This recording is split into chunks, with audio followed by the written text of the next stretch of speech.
Chào các bạn đến với kênh X90 Lambda. Sau đây là video làm hoa handmade bằng giấy. Mời các bạn xem video vui vẻ.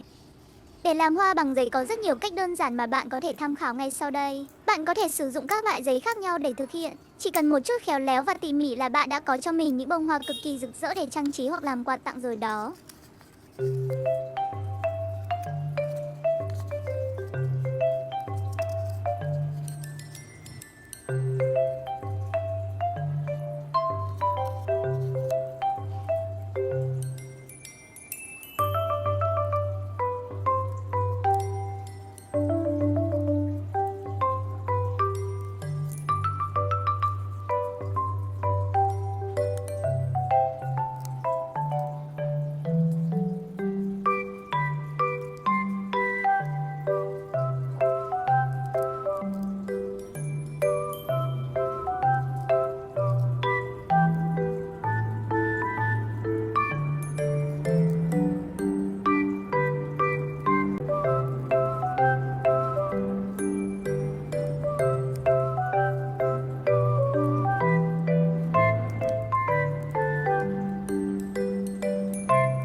Cảm ơn các bạn đã xem hết video. Theo dõi kênh để xem thêm nhiều video handmade khác. Mà yêu!